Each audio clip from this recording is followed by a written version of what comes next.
Hello everybody, my name is Steve Bishop and I'm going to start doing a series in Programming in Access 2013. Um, I have been a developer of Access for only about just a little over a year, but I have worked on some very large projects, and I think you could definitely learn from what my experience has been, because I think for people who are especially starting out, you'll run into pitfalls. You'll start running into problems, running into issues, and those are the same types of things that I've had to learn. I've had no formal training in developing Access. I literally learned straight off of what was on the internet and available to me through watching video series like this one.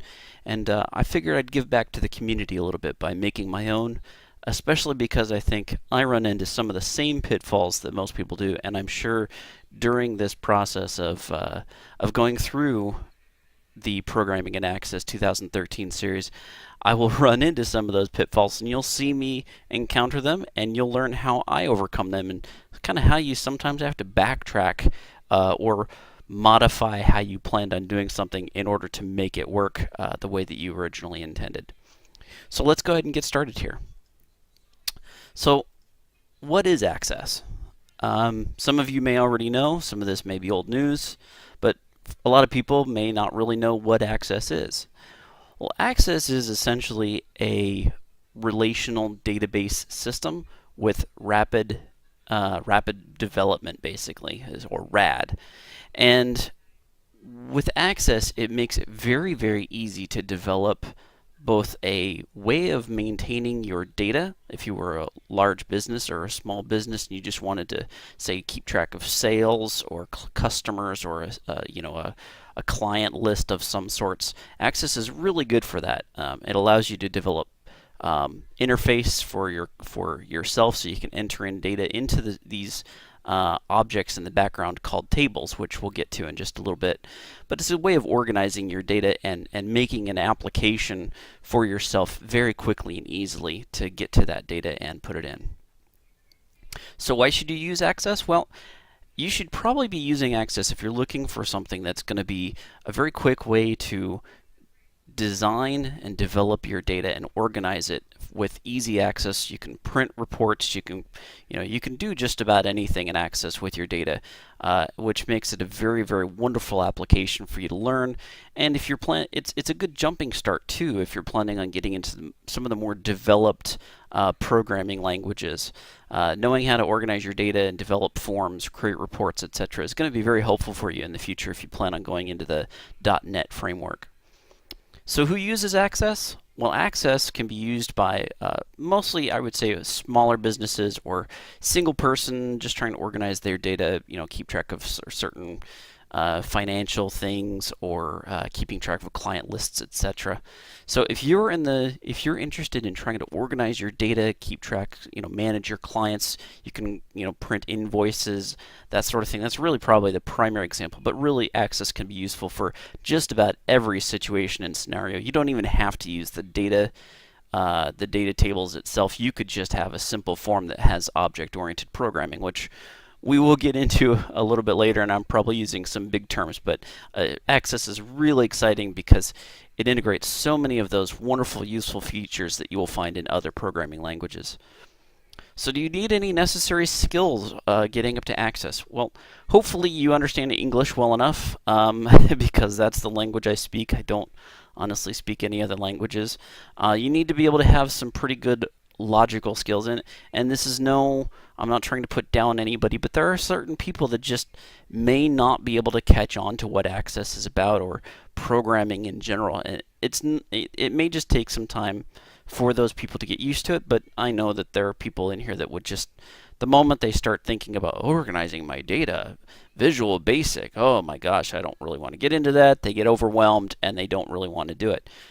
But other than that, I mean, as long as you have Access on your computer, which comes with Office Professional or Home and Business, as long as you have that on your computer, that's really all you need. You don't need to have any, at least for this particular course. I'm going to try to walk you through as best as I can how to go about creating and designing Access with as few skills as possible required up front, because I started out with no skills. So if I can do it, I think anybody else can. So I'm going to divide Access into 3 basic sections, and these different sections really integrate with one another. But it's helpful if we organize things and try to cover them in some sort of organization. But you'll see later on how these all integrate with one another. And the first thing is you really have something called a database. This is kind of your this is where your data is actually stored. Okay, it's essentially your database. So where does your database? What is a database? Where does it go? Where does your data go? And that could be any number of different types of database systems. And these are just some of them. These are the more popular ones. You got Oracle, MySQL, MS, which Microsoft SQL. Access itself is actually a database system, which Access runs on something called the Jet Engine. So you may hear that term frequently whenever you're dealing with Access.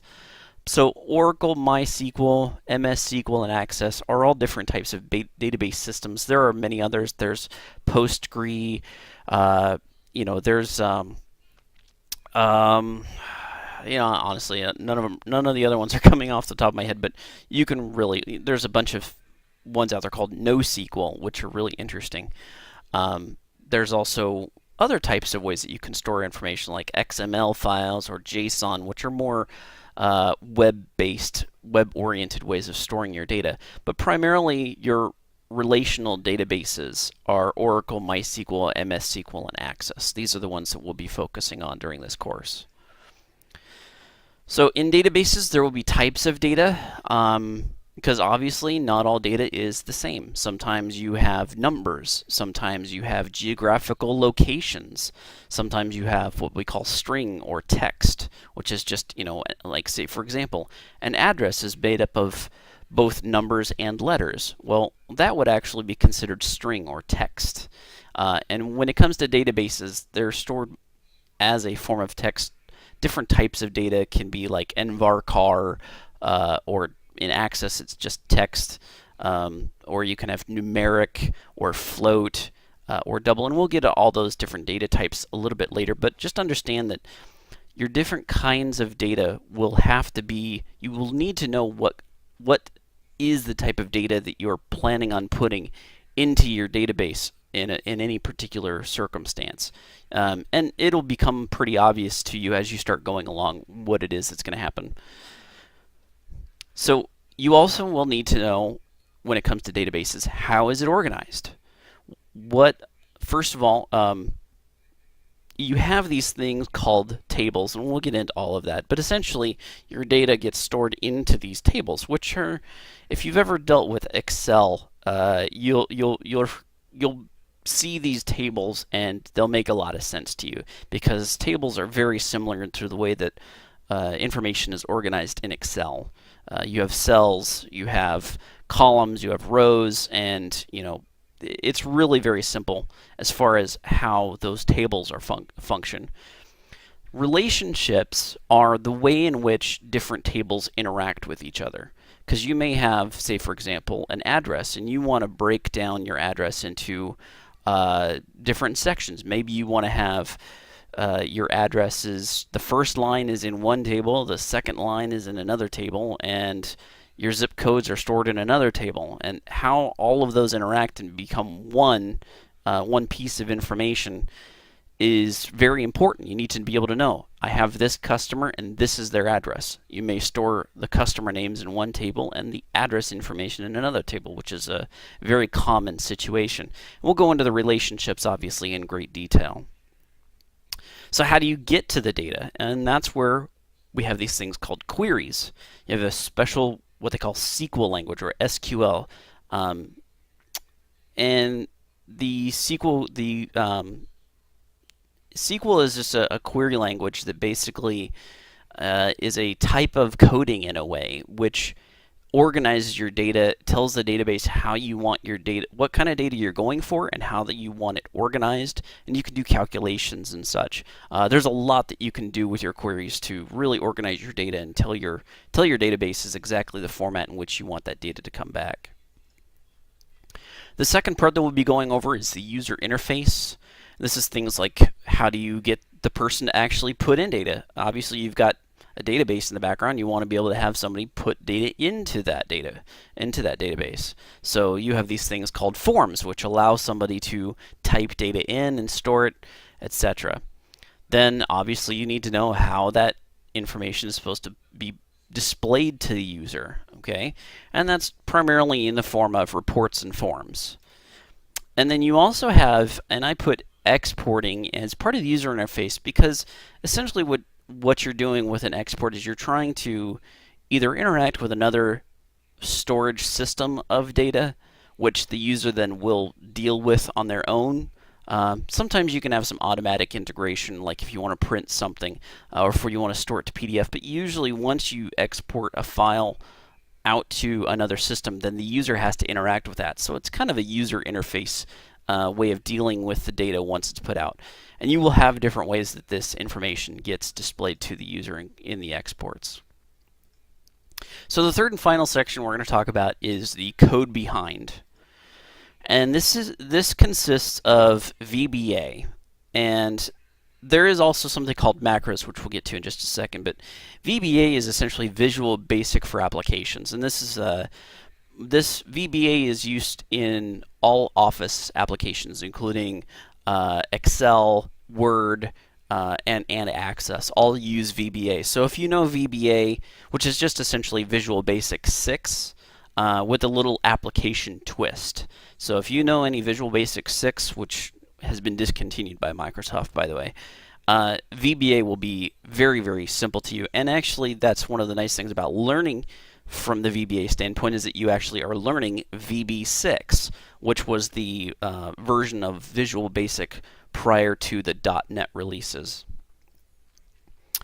And code behinds can be, you know, your VBA is basically organized into either modules, oh, looks like I'm missing, there we go, or classes. And classes are a form of object-oriented programming. And VBA uses classes and can use object-oriented programming in order to design your code and how things are interact with the person who's using your application. Macros are a simple way of, they're a very kind of dumbed down version. And not to say that they're not complex and that they can't do complex things. They're just kind of a very simple way of doing things and interacting with your application that, you know, if you want to like move back and forth between screens, but you want to do it quickly without having to do all the VBA code in the background, you can do that with macros. I personally tend to stay away from macros. I don't really find them useful in any way, but certainly some people can. They will not be covered in this course. I don't really want to get into macros because honestly, everything you can do in macros, you can do with VBA, and VBA is just much more extensive and gives you a little bit more control over how everything operates in the background. Alright, so let's go ahead and get started with the first section here, and I hope you guys are as excited as I am to get this party started. Thank you very much.